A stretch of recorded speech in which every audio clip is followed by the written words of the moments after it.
Hi, I'm Michelle Braley. I'm a speech-language pathologist and lead instructor for this course. I'm joined here today by Amy Crespi and Hannah Gibbon. Amy and Hannah are both speech-language pathologists on the TBI floor here at Spalding, and I've asked them to join us today to talk a little bit about their experience working with the TBI population. I'll be asking questions to them off camera, and they're going to share their insights. So, to both of you, how did each of you end up working with this population, or what drew you to working with this population? So I, for my last placement at the MGH, Institute of Health Professions, I was placed at a skilled nursing facility that specialized in neurorehabilitation. And I just loved it. I really enjoyed working with adults. I really enjoyed the medical aspect of things. And I really enjoyed the age group as well. I felt like with traumatic brain injury, I was getting more patients who were a little bit younger and getting back out into the community after their injuries. So that really drew me to it. Just I think the medical aspect, the age, and the ability to get back into the community after rehab. And similar to Amy, I did my last placement actually here at Spalding in the inpatient TBI unit. And I loved working with the variety of populations that we got to see in terms of like the etiology for their injuries and the symptoms they were presenting with. I thought that, you know, the collaboration between the doctors and the team members was awesome, and just really enjoyed the challenges that brain injury presented, and have kind of been here ever since that placement. So Great. Thank you. So what are the most common types of diagnoses that you guys treat, or what does your current caseload look like right now? What does that patient population look like? Yeah, so I think in general on our brain injury unit, we see a variety of etiologies, from traumatic brain injuries like blunt trauma to the head, or things like a car accident or a fall. Falls are pretty common, to acquired brain injuries like a tumor, or we even see like brain bleeds like a hemorrhagic stroke type injury. Yeah, we get a lot of different etiologies, ruptured aneurysms. Sometimes there's anoxic brain injury as well. Can you explain what anoxic brain injury is? Yeah, so sometimes with patients who have had a lack of oxygen to the brain, essentially. So oftentimes it might be from like a cardiac arrest or something like that, or a drug overdose that might have caused it. So what are some of the biggest challenges that you both face with working with this population? I know I can remember from working on the TBI floor that there are some challenging either impairments or behaviors or other social issues going on. What would you say are your biggest challenges there? Do you want to? Sure. There are a lot of challenges. I'd say on the brain injury unit, you're going to get a lot more behavioral challenges than maybe some of the other units.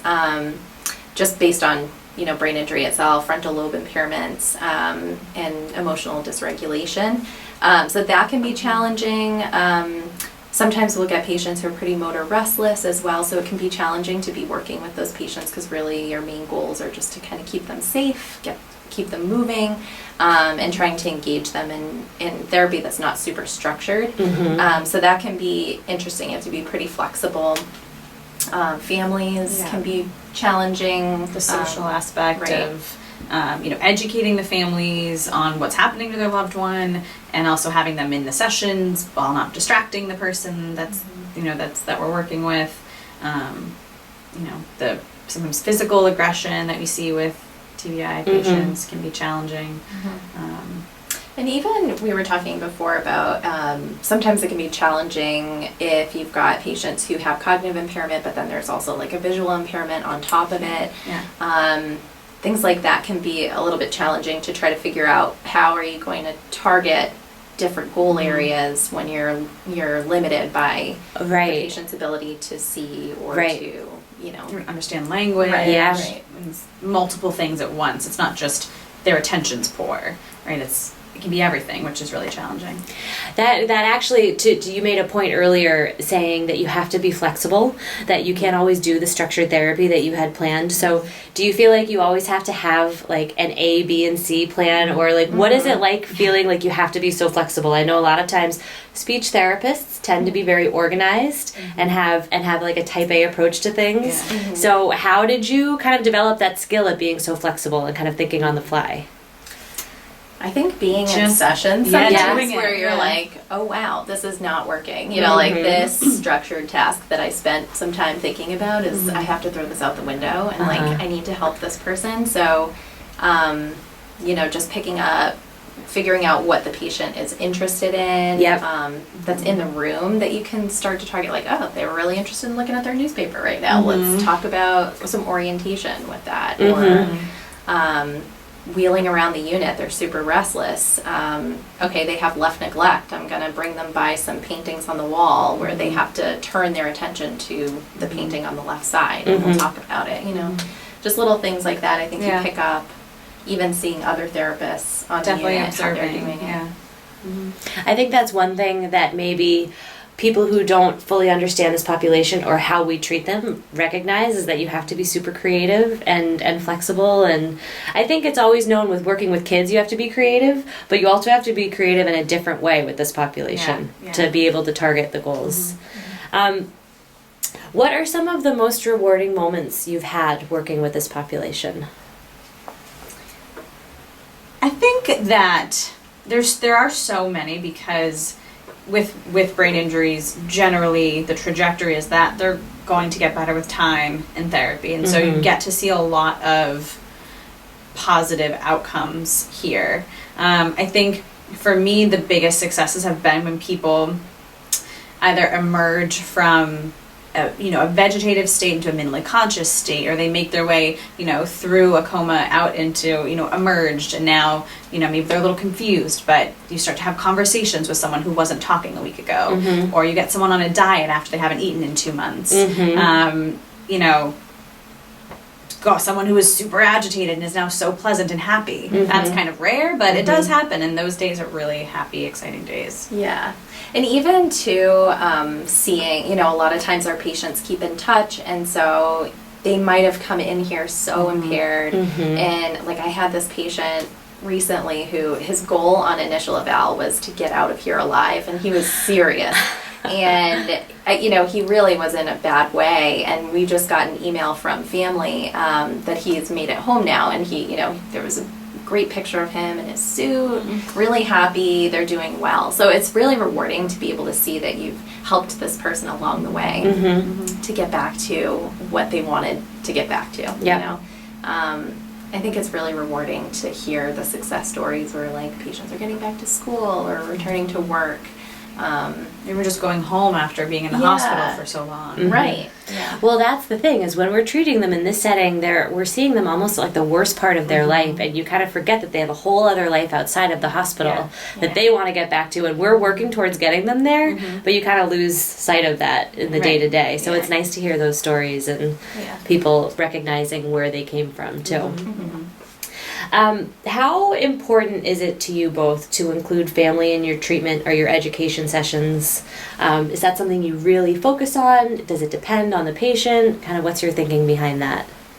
Yeah, I think it depends on the patient. I feel like with lower level patients who might have a lot more attention deficits that get very distracted, I tend to try to keep those sessions as non-distracting as possible, and maybe work in a really quiet space with one family member or no family members in the beginning, and then as they continue to get better and the goal is to get them home, I definitely want to incorporate family more, but maybe just one at a time, or have like separate sessions to educate the family about ways to redirect their loved one or communicate with them.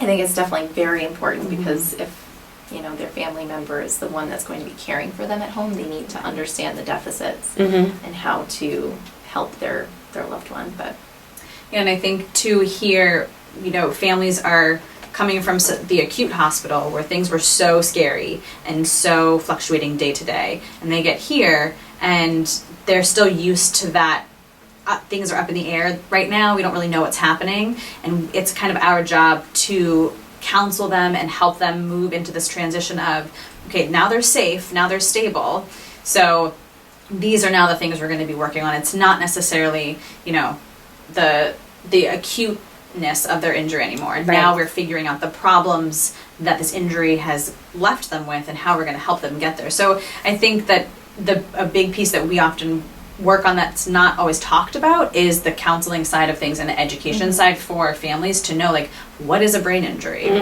What does this look like? Not only now, but what will this look like in a few months? Right. And that these things aren't necessarily temporary, lasting a week. They could last longer. Obviously, we like to share good outcomes, but they have to also know the things that they need to look out for or be aware of, that their loved one might not be able to regulate their emotions. They might say things that they don't mean, because they can't control, they have disinhibition, they can't control what they're saying, so they just say what they feel or what they're thinking. And we do have a caregiver support group that we run here I think it's the second and fourth Thursday of the month, where we encourage caregivers to come and we just educate them, talk about the hospital kind of logistical things, but then open it up to their questions about either their specific loved one or just brain injuries in general, just to give them a space to talk about the things that they're wondering but might not want to ask in front of their loved one. And it's nice that we get to answer their questions and get that connection rolling and have them see other caregivers too,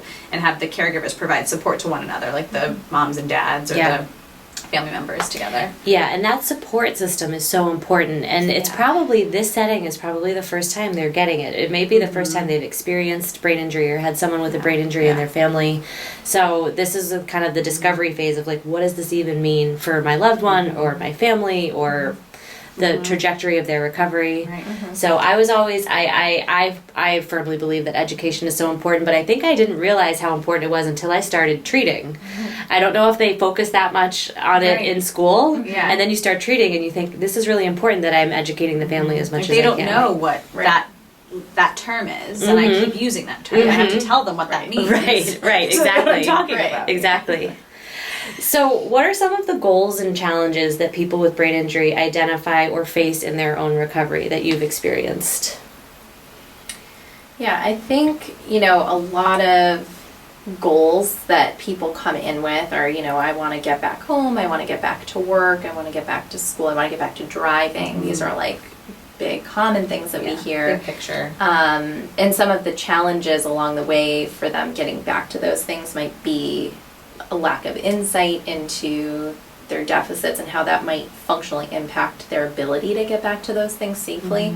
I think a lot of times people kind of might overestimate their abilities.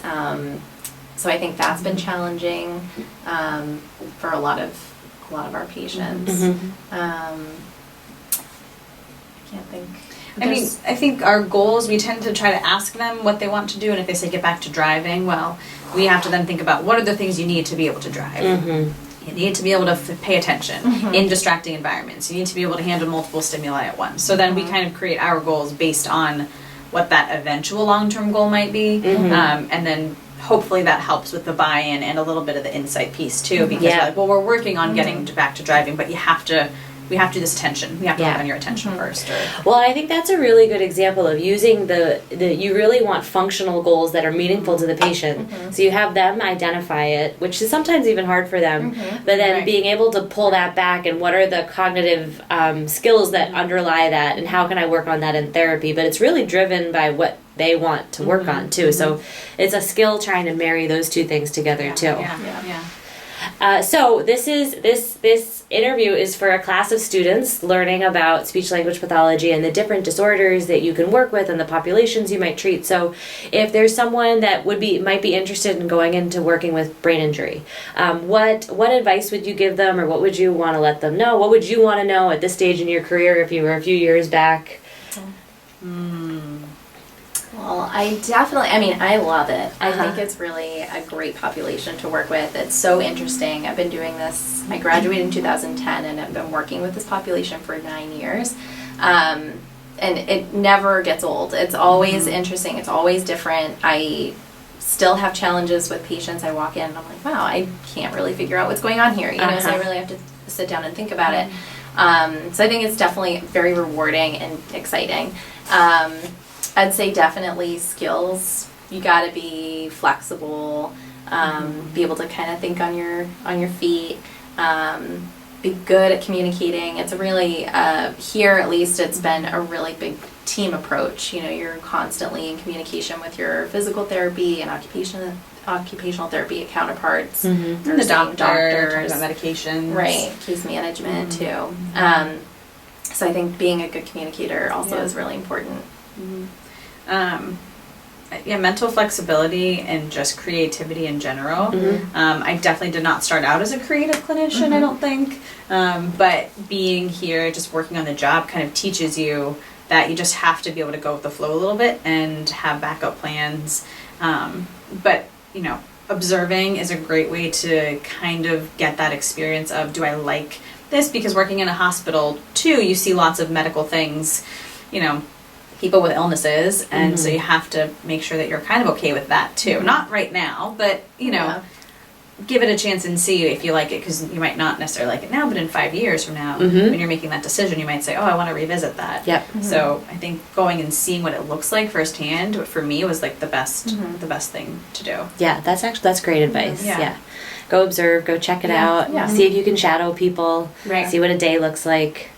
Well, thank you both so much. That's really useful information. I think you have some wonderful insights and a ton of experience, so thank you for sharing.